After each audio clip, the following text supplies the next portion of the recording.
올해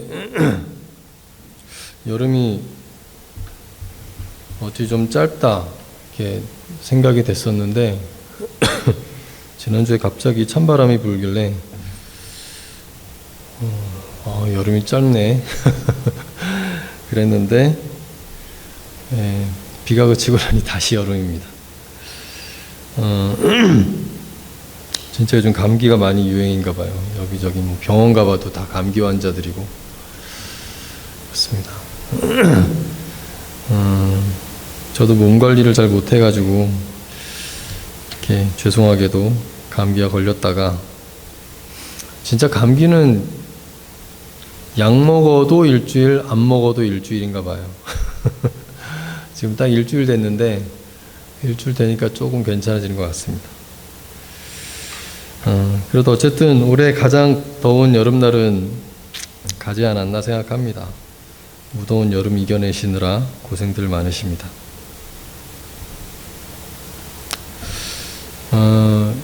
우리는 어떤 일을 시작할 때 늘 그런 얘기 많이 하죠. 첫 마음, 첫사랑 이런 얘기 많이 하는데 그 처음 마음으로 끝까지 가면 얼마나 좋을까, 참 좋겠다라는 생각을 늘 합니다.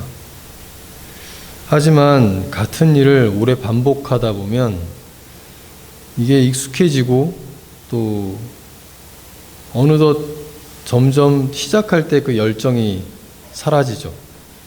열정이 사라지고 또 긴장도 없어지기도 합니다. 우리가 드리는 이 예배 시간도 그렇지 않으세요? 매주 드려지는 예배가 나의 의도와 상관없이 점점 형식화되어져 가고 절실함도 사라지고 그냥 나의 일주일의 삶 속에 잠깐 좀 쉬어가는 그 정도로 취급되는 게 아닐까 싶기도 합니다. 사실 저는 제가 늘 매주 여기서 찬양 인도를 하지만 그 부분이 가장 저를 힘들게 합니다. 마음으로는 좀 더 절실하게 감격하며 하나님을 찾고 찬양하고자 하는데 막상 서서 시작을 하고 하면 또 그런 익숙함? 이런 것들이 나를 또 지배하고 있는 그런 것들 보면서 참 이게 너무 나태해졌구나. 그래서 늘 하나님께 죄송합니다. 하지만 준비되지 못한 저를 사용하시고 또 찬양하며 누릴 수 있는 그 순간순간 주신 은혜가 너무 커서 감사한 것도 사실입니다. 어떻게 하면 이런 일상에서 벗어날 수 있을까? 그런 생각도 좀 해봅니다. 우리한테 주어지는 다양한 문제들, 또 시험거리들 있잖아요. 기도 제목들을 가지고 있는 그런 것들. 어찌 보면 그런 것들이 나를 다시 하나님께로 인도하는 하나의 그런 것들이 되지 않나. 나에게 그런 시험거리도 없고 문제거리가 전혀 없다면 그냥 나태함 그대로 그냥 그렇게 살아가지 않았을까라는 생각도 또 해봅니다.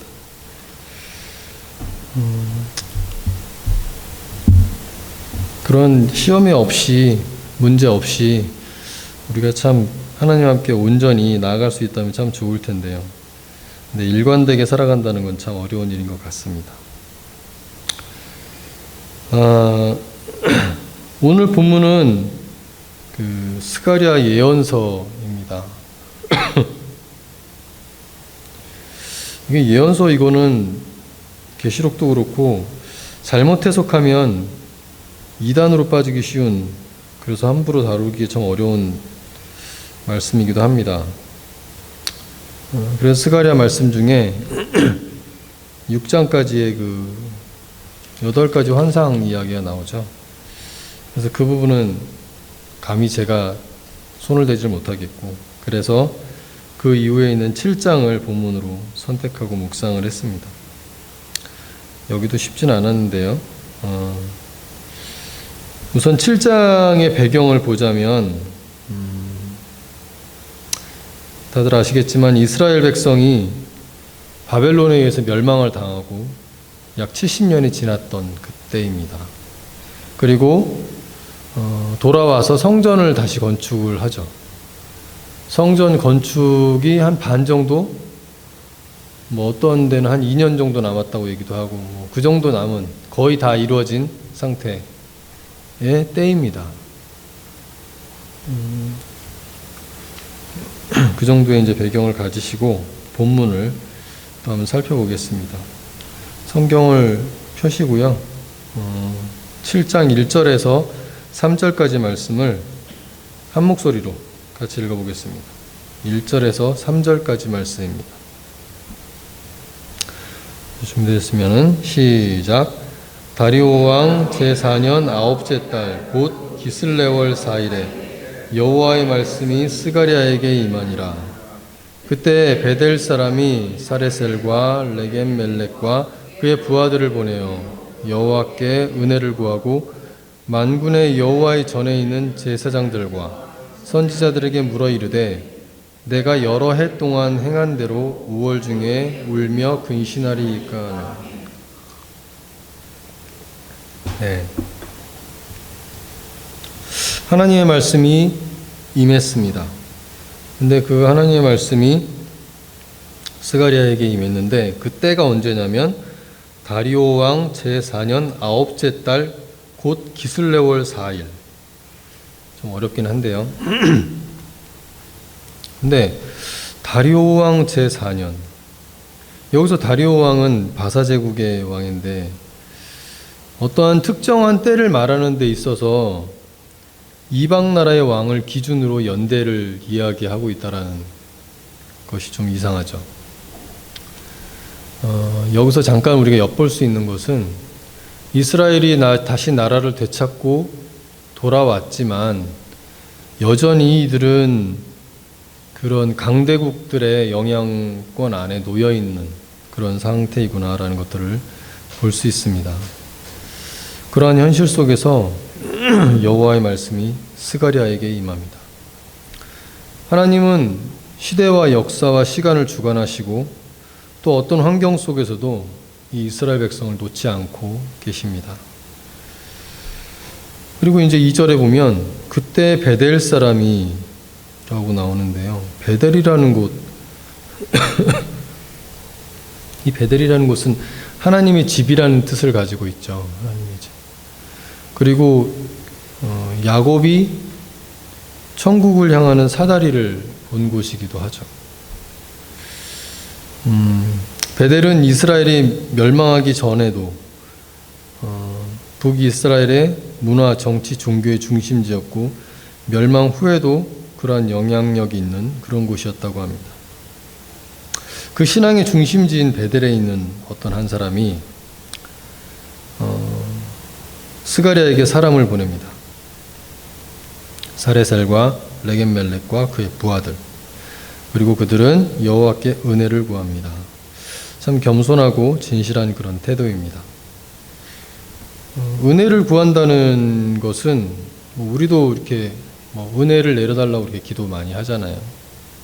뭔가 문제가 있을 때 하나님께서 풀어주시기를 간구할 때, 그럴 때 은혜를 구하기도 합니다. 뭔가 이들에게 풀지 못한 어려움 같은 그런 숙제가 있었던 것 같습니다. 하나님의 뜻을 구하기 위해 일단 번지수는 잘 찾아왔습니다. 계속해서 3절을 보면 만군의 여호와의 전에 있는 제사장들과, 뭐 그냥 제사장들이라고 해도 다 알 텐데 굳이 앞에 수식어가 좀 깁니다. 만군의 여호와, 그분의 성전에서 제사를 주관하는 그런 제사장들과 또 하나님의 뜻을 전달하는 선지자들에게 묻습니다. 스가랴 말고도 여러 제사장과 선지자를 찾아가 물었던 것 같습니다. 이들의 질문은 이렇습니다. 여러 해 동안 행한 대로 계속해서 5월 중에 울며 근신해야 합니까? 라고 묻습니다. 우리가 이 단순한 이 본문 속에서 알 수 있는 건 매년 5월이 되면 뭔 일인지 모르겠지만 이 이스라엘 백성들이 울며 근신하는 시간이었었구나라는 것을 알 수가 있습니다. 왜 그랬을까요? 5월 달에 뭔 일이 있어서? 이건 좀 배경을 좀 찾아봐야 되는데요. 열왕기하 25장 8절에서 12절을 좀 잠깐 보겠습니다. 열왕기하 25장 8절에서 12절 말씀인데요. 같이 한번 읽어볼게요.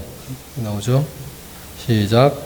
바벨론 왕 느부갓네살의 19년 5월 7일에 바벨론 왕의 신하 시위대 장관 느부사라단이 예루살렘에 이르러 여호와의 전과 왕궁을 사르고 예루살렘의 모든 집을 귀인의 집까지 불살랐으며 시위대 장관을 쫓는 갈대아 온 군대가 예루살렘 사면 성벽을 헐었으며 성중에 남아있는 백성과 바벨론 왕에게 항복한 자와 무리의 시위대 장관 느부사라단이 다 사로잡아가고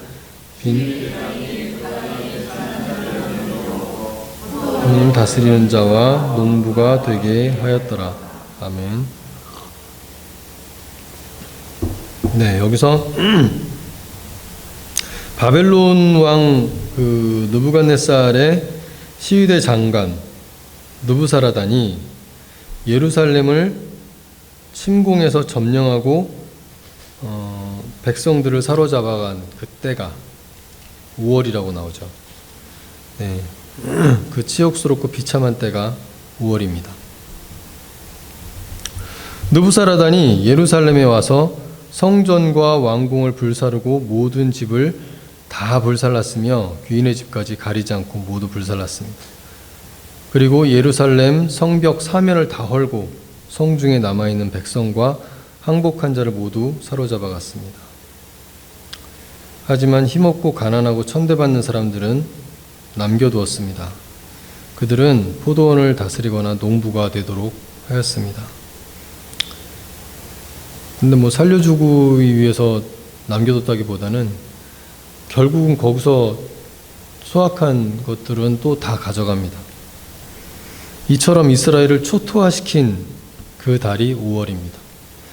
그래서 이스라엘 백성은 그 처참하고 치욕스러운 그날을 잊지 않기 위해서 매년 5월만 되면 울며 근신하며 지냈던 것입니다.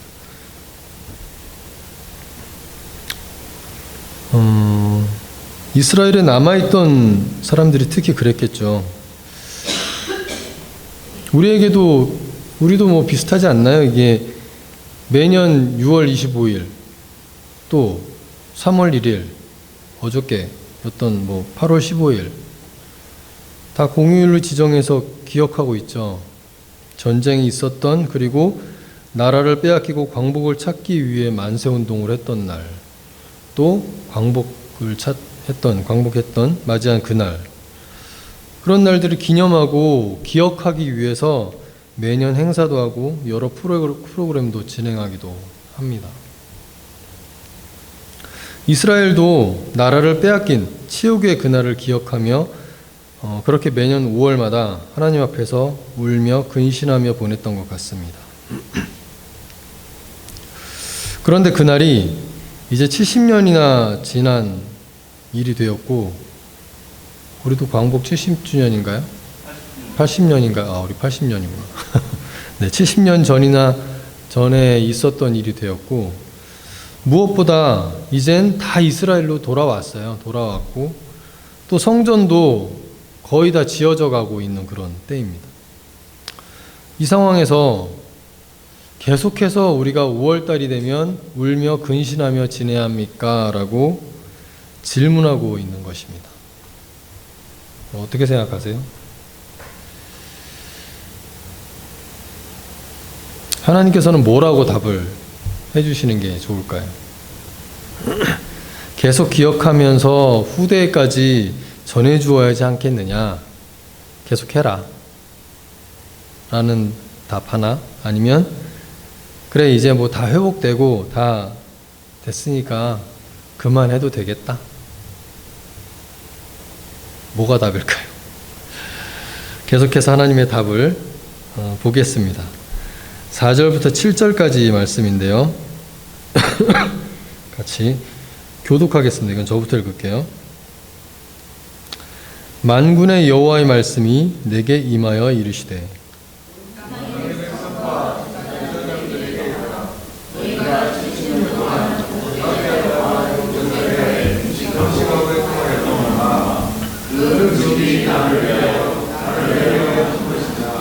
너희가 먹고 마실 때 그것은 너희를 위하여 먹고 너희를 위하여 마시는 것이 아니냐.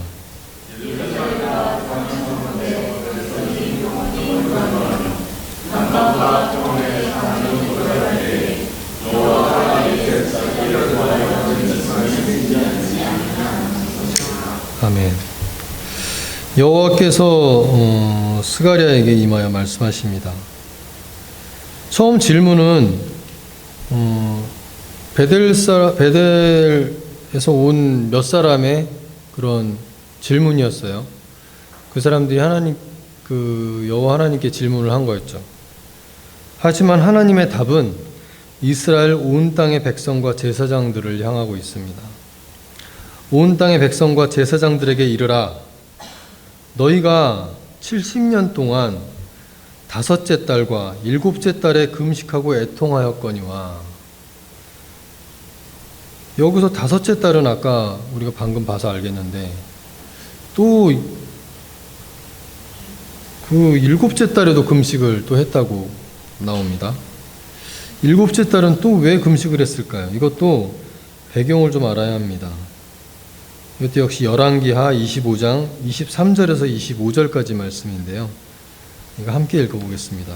23절에서 열왕기하 나오죠? 네, 같이 읽겠습니다. 시작.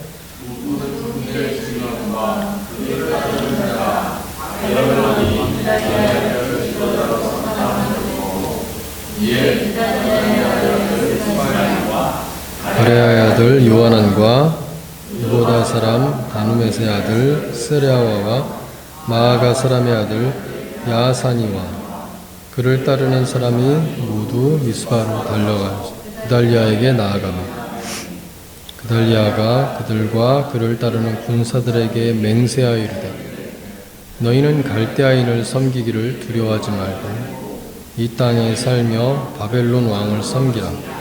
그리하면 너희가 평안하리라. 7월에 왕족 엘리사마의 손자 느다냐의 아들 이스마엘이 부하 10명을 거느리고 와서 그달리아를 쳐서 죽이고 또 그와 함께 미스바에 있는 유다 사람과 갈대아 사람을 죽인지라. 아멘. 바벨론 왕 느부갓네살은 유다를 정복한 후에 백성들을 사로잡아서 포로로 끌고 갔습니다. 하지만 아까 유다 땅에 가난하고 천한 자들은 남겨두었다고 했습니다. 이 사람들을 관리하기 위한 지도자로 그달리아라는 사람이 선정이 되었습니다. 이 소식을 듣고 군대 지휘관과 부하들이 그달리아를 찾아왔습니다. 앞으로 어떻게 해야 할지를 듣고 싶었겠죠. 예레미야서를 보면 남아있는 백성들은 그달리아를 매우 신임한 것으로 보입니다. 이들을 향해 그달리아가 이야기합니다. 갈대아인을 섬기기를 두려워하지 말고 이 땅에 살면서 바벨론 왕을 섬기라 라고 말했습니다. 유다 백성들에게 바벨론 왕을 섬기라 그 말한 그달리아는 어떻게 보면 권력 앞에 머리를 숙이는 매국노 같아 보이기도 합니다. 하지만 이 말은 하나님께서도 사실 멸망 전에도 하신 말씀입니다. 바벨론에게 항복하고 바벨론을 섬기라고 하나님도 말씀하셨습니다. 이것은 유다의 앞날을 기약하고 백성을 살려내기 위한 그달리아의 정책이었습니다. 그런데 그렇게 이스라엘 백성을 위하여 애쓰던 그달리아가 7월에 암살당하고 맙니다. 여기 보면 25절에 7월에 왕족 엘리사마의 손자 느다냐의 아들 이스마엘이 부하 10명을 거느리고 와서 그달리아를 쳐서 죽이고라고 우리가 방금 읽어봤죠. 이스라엘의 또 한 번의 절망이 찾아온 것입니다. 그래서 백성들은 매년 5월과 7월을 기억하며 70년의 시간을 보냈던 것입니다. 그런데 지금 하나님께서 하시는 말씀은 베델에서 온 사람들의 질문의 내용과는 다릅니다.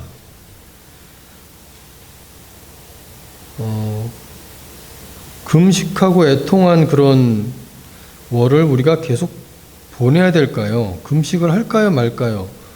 이렇게 질문이었었죠. 하지만 하나님의 답은 굉장히 다릅니다. 그게 나와 무슨 상관이냐? 오히려 하나님은 묻고 계십니다. 그것도 반복해서 그것이 나를 위한 음식이었느냐? 진정 나를 위한 금식이었느냐고 오히려 어떻게 보면 화를 내시면서 묻고 계십니다. 하나님의 이 말씀이 이게 이해가 되시나요? 이 반응이 좀 너무하다고 생각되지는 않으십니까? 그렇다면 이 상황을 하나님의 입장에서 다시 한번 좀 바라보겠습니다.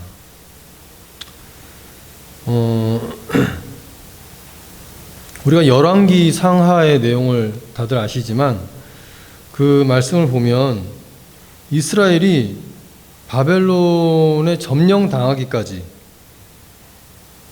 인내하시고 용서하시는 하나님 앞에 그 백성들이 얼마나 일관되게 불순종하고 율법을 어기는 그들이었는지가 나옵니다.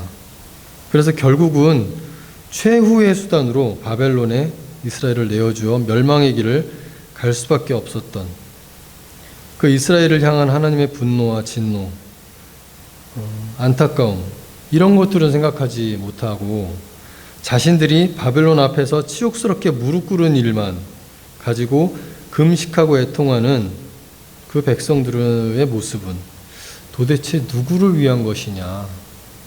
누구를 위해 도대체 너희들은 금식을 했느냐라고 오히려 묻고 계시는 겁니다.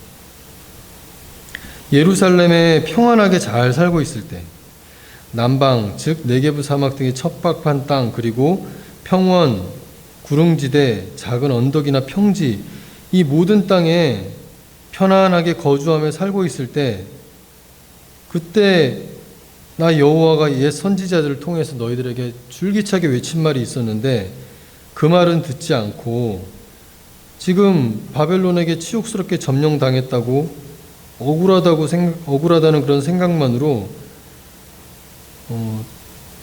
이 5월과 7월에 이 금식하고 회개하는 것도 하나님께 묻고 시작한 것도 아니에요. 그런 말 없죠. 그렇게 시작한 금식의 절기를 지금에 와서 나에게 할까요 말까라고 묻느냐고 화를 내고 계시는 겁니다. 그러니 당연히 하나님과는 상관없는 그들만의 행사였던 것입니다. 그리고 하나님께서는 또 역시나 친절하게 다시 말씀해 주십니다. 뭐라고 말씀하셨는지 다시 한번 또 말씀해 주시는데 8절부터 12절까지 말씀입니다. 8절부터 12절까지 말씀을 함께 교독하겠습니다. 저부터 읽을게요. 여호와의 말씀이 스가랴에게 임하여 이르시되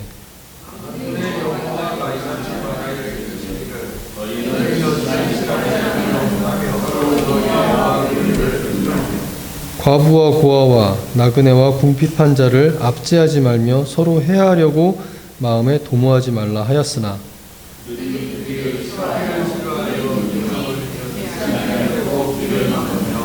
그 마음을 금강석 같게 하여 율법과 만군의 여호와가 그의 영으로 옛 선지자들을 통하여 전한 말을 듣지 아니하였으므로 큰 진노가 만군의 여호와께로부터 나왔도다. 아멘. 다시 여호와의 말씀이 스가랴에게 임하여서 알려주십니다. 진실한 재판을 행하며 서로 인애와 긍휼을 베풀고 과부와 고아와 나그네와 궁핍한 자를 권력이나 폭력으로 괴롭히지 말고 서로가 서로를 상처 주기 위한 마음도 품지 말라. 그 말씀을 하셨다고 합니다. 진실한 재판은 어떤 걸까요? 진실한 재판. 우리가 수요일 날 성경 공부 때도 잠깐 나눴지만 어느 쪽으로도 기울지 않은 권력과 힘이 작용하지 않는 뇌물이나 자신의 이익에 흔들리지 않는 정말 공평하고 약자에게도 불이익이 가지 않는 그런 공평한 재판. 그리고 서로 인애와 긍휼을 베풀라. 이건 뭐 하나님의 대표적인 속성이죠. 사랑의 속성입니다. 그리고 이걸 잘 나타내는 것이 자식을 향한 부모의 사랑입니다. 그런 사랑으로 서로를 대하라는 겁니다. 과부와 고아와 나그네와 궁핍한 자를 돌아보는 것. 약자를 향한 하나님의 마음은 굳이 설명하지 않아도 다 아는 사실입니다. 그리고 서로가 서로를 다치게 하려고 마음 먹는 것까지도 하지 말라고 하셨다고 합니다. 그런데 그런 하나님의 말씀은 듣기 싫어하여서 등을 돌리며 외면하고 거기에다 귀를 막으면서 애써 듣지 않으려는 이스라엘 백성들의 모습들. 이웃들의 신음소리를 외면하고 하나님의 세미한 음성도 반응하지 않는 금강석같이 단단한 마음으로 율법과 하나님의 말씀을 대하는 그들을 보시면서 이스라엘의 멸망까지 이르는 진노가 하나님께로부터 나왔다고 말씀하고 계십니다.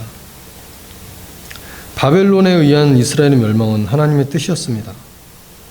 그렇게 이르기까지 행한 자신들의 잘못은 생각도 못하고 단지 그 상황에서 만들어진 그 비참함과 치욕스러움을 기억하고자 스스로 만든 금식의 시간들을 이제 와서 하나님께 할까요 말까요를 묻는 이런 것들이 하나님의 입장에서는 어이가 없고 화내실만 한 겁니다. 그렇다면 우리는 어떤가 생각을 해봅니다. 나의 종교적 행위를 가지고 나의 신앙을 합리화하고 있지는 않습니까?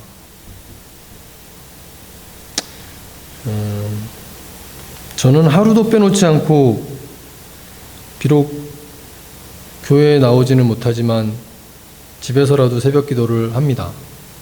또는 저는 한 주도 빼놓지 않고 주일을 지켰습니다. 11조와 헌금 생활을 누구보다도 열심히 했고 누구보다 많은 금액을 냈습니다. 저 같은 경우는 하나님, 저는 한 주도 빠지지 않고 찬양 인도 자리에 섰습니다. 하나님은 여러분과 저에게 다시 묻습니다.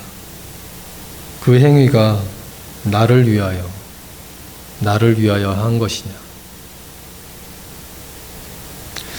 우리는 하나님의 말씀에 귀를 기울여야 합니다. 여러분은 잘 듣는 편입니까? 참 우리 못 들어요, 그쵸? 귀가 2개나 있는데도 참 못 듣습니다. 같은 단어를 써서 이야기를 하는데도 다르게 듣고 다르게 해석을 하고 다른 말을 합니다. 상대방이 무슨 생각으로 이야기를 했을까라고 듣는 것이 아니라 내 편한 대로 걸러서 듣고 나에게 유익이 되는 것만 들으려고 하는 그런 모습 때문입니다. 하나님은 당시에도 그러셨지만 지금도 애타게 여러분에게 말씀하고 계십니다. 들어달라고. 더 다치기 전에, 더 힘들어지기 전에 내 말 좀 들으라고 애타게 하시는 말씀이 들리십니까? 우리는 말씀의 홍수 속에 살고 있습니다. 그 많은 말씀을 다 적용하고 살기 어렵고 내 말씀으로 받기도 어렵습니다. 우리의 귀는 점점 더 무뎌집니다. 하나님의 이야기는 점점 허공을 떠도는 그런 그냥 좋은 이야기가 되어갑니다. 말씀을 보면서도 좋은 책을 읽는 정도로 받아들입니다. 성경적 지식은 많이 있습니다. 하지만 아는 만큼 행동하지 않고 있습니다. 바벨론에 의해 멸망당하기 전에 우리의 귀를 열어야 합니다. 들어야 할 우리는 듣지 않으면서 우리의 기도 제목은 늘 하나님이 우리의 말을 들어주시기를 원하는 기도 제목뿐입니다. 그런 우리에게 하나님은 이렇게 말씀하십니다. 마지막 13절, 14절 말씀을 함께 읽겠습니다. 13절, 14절입니다. 시작. 내가 불러도 그들이 듣지 아니한 것처럼 그들이 불러도 내가 듣지 아니하리라. 만군의 여호와가 말하였느니라. 내가 그들을 바람으로 불어 알지 못하던 여러 나라에 흩었으니라. 그 후에 이 땅이 황폐하여 오고 가는 사람이 없었나니 이는 그들이 아름다운 땅을 황폐하게 하였음이니라 하시니라. 아멘. 불러도 응답 없는 너희들에게 나도 너희의 부름에 응답하지 않겠다는 게 하나님의 말씀입니다. 그리고 결국 그 결과는 흩어짐과 황폐한 땅입니다. 어쩌면 우리의 기도가 응답되지 않는다고 생각되는 기도 제목의 이면에 나의 이런 듣지 않음이나 교만이 자리하고 있을지도 모릅니다. 먼저 나는 귀가 열려 있는지, 내가 아는 만큼 행동하고 있는지 돌아봐야 합니다. 오늘 7장에서는 다소 절망적으로 끝이 나지만 결국 8장에서 하나님은 예루살렘의 회복에 대해 약속해 주십니다. 언제나 늘 그렇듯이. 하나님은 한없이 인내하시며 우리를 참고 참아주십니다. 하지만 돌이키지 않으면 바벨론에 의한 멸망이라는 수단을 사용하시면서까지 우리가 돌아오기를 바라시는 분이십니다. 하나님을 더 기다리지 않게 합시다. 100가지의 하나님을 위한다고 하는 형식적인 행위보다 한 가지라도 하나님께서 말씀하시는 그것을 행하는, 그렇게 하나님께 귀 기울이고 행동하는 한 주가 되길 바랍니다. 가난한 자, 소외된 자들을 돌아보고 서로가 서로에 대한 악한 마음도 끊어내고 공평과 정의가 살아있는 판단을 하며 한 주를 아름답게 보내시길 바랍니다. 함께 기도하겠습니다. 하나님 감사합니다. 우리는 엉뚱한 것으로 하나님께 늘 요구하고 답답해하곤 합니다. 정작 하나님께서 말씀하시는 것은 듣지 않고 알면서도 행하지 않고 나만을 위해 살아가기도 합니다. 그것이 멸망의 길임을 압니다. 바벨론에게 함락되기 전에 정신 차리고 돌이키길 원합니다. 하나님의 마음으로 세상을 살아가고 하나님께 늘 귀 기울이는 한 주간의 삶이 되도록 인도해 주시옵소서. 감사합니다. 이 모든 말씀 우리 주 예수 그리스도 이름으로 기도드렸습니다. 아멘.